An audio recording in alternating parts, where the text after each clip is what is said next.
Hello and welcome to Bourbon Rocks. Tonight we are going to review Pappy Van Winkle's Family Reserve, aged 20 years, otherwise known as Pappy 20. Okay, once again, Pappy Van Winkle is one of the most sought after bourbons in the world.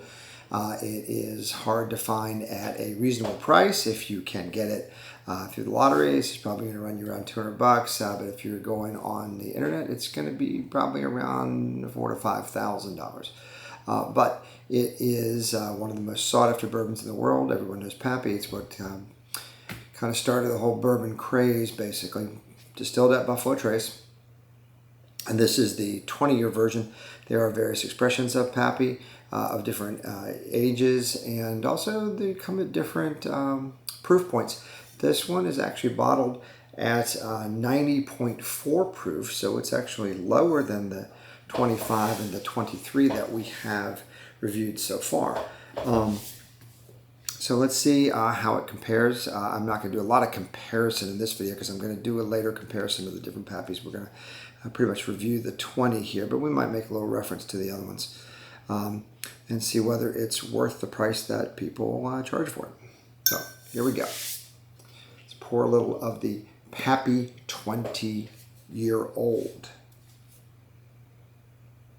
We're using our Glencairn glass, which is what I always do for tasting. And then once again, when you have these expensive bourbons, you kind of have a tendency to not pour that much because you think it's precious, and it is.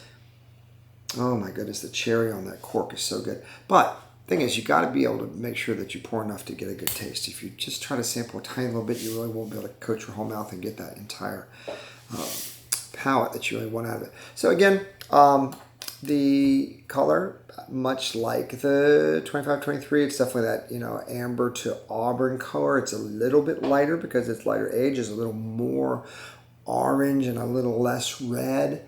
The body is still pretty high, pretty heavy. There's definitely there's good fatty acids in there that kind of give you those legs that cling, they sort of stick to the glass. All right, so we're going to nose first. And then keep your mouth open when you're doing that so you get the aromas up into your nostrils. And, like all of the Pappies, I've always considered Pappies to be cherry bombs, and there's definitely cherry in here. Really sweet, okay? There's definitely that, there's almost like a little creme brulee, burnt sugar, sugar cookie, definitely sweet, the sweet wheat. And so far, all of the 25, the 23, and the 20 have all had that very sweet nose. Definitely more, not as fruity and a little more just sugary than the higher age ones. Had a little bit more fruit and a little less sugar. This is definitely very sugar cookie, creme brulee. All right, let's go with the palate.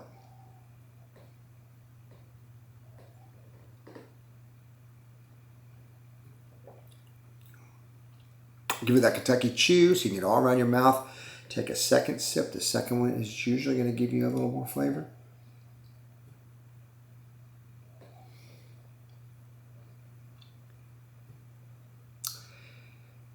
Wow. Now, if you look at some of the reviews that I've already done with the 25 and the 23, you'll notice there's not as great balance between the nose and the palate.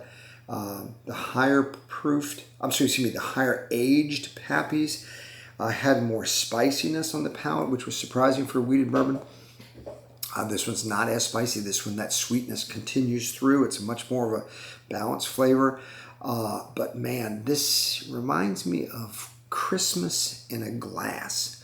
It's like fruit cake, dried fruits, cherries and apricots and all with the dense cake, and maybe a little bit of that sort of drizzly icing, that sugary icing, on top of it and so forth. I mean, the sweetness carries through in the palate much more than it does in the higher aged Pappies. Again, This one is bottled at 90.4 proof. But all the Pappies I've found tend to drink hotter than their proof points.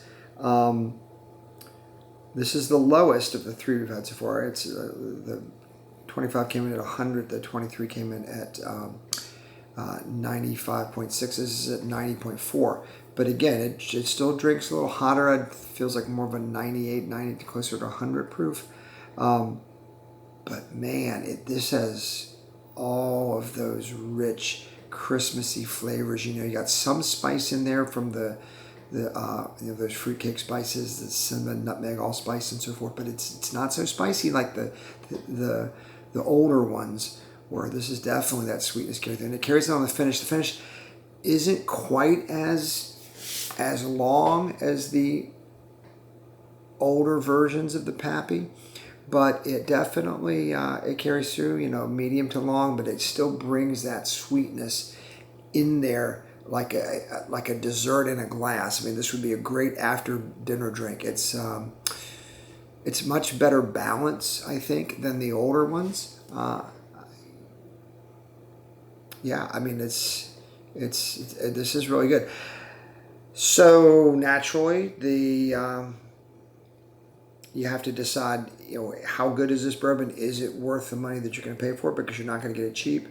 I'm still going to give it an ace. I've given all the Pappies aces so far. I don't know how you don't give a Pappy an ace. It's still one of the best things you'll ever drink. But this is probably the best one so far. This is better than the 25 and the 23. I think it's much more balanced. That sweetness carries through all the way. It's not too spicy. You don't want your wheated bourbons to be that spicy. I kind of almost wonder too, and like I say, they all drink a little higher than their proof points. I do think when you got to that 25, you had a little bit, maybe too much oak. The tannins, probably somewhat in the 23. This is probably just about the right point, for aging, because I'm not getting too much oak in here. I mean, it's there, but because it brings in some of the tobacco-iness and stuff like that. But it definitely is not over oaked, where you're kind of approaching it with the 23, and I think you do get there with the 25. But this is a very good bourbon, and all around, I would say the best of the three that we've done so far. But we're not done. We are going to do more Pappies, and then we're going to try to do perhaps a flight of some Pappies as well. But I would say so far the 20 is the best. Now value, again, if you can get this through a lottery, by all means, get it. It's great. It's one of the best bourbons you're going to ever have. Is it worth internet price? It's getting closer. Certainly the better value than the 25 or the 23, which I thought were definitely not worth the money you pay for them. This is getting a little closer, but still, like most Pappy Van Winkles and even Buffalo Trace products in general, they're extraordinarily good, but there's such a craze these days. They're so highly sought after that they really are overpriced. But, if somebody's got it and they're going to share it for you, by all means, this is Christmas in a glass. So there we go. That's your review of Pappy 20. So, all right. Check us out on bourbonrocks.com. Thank you.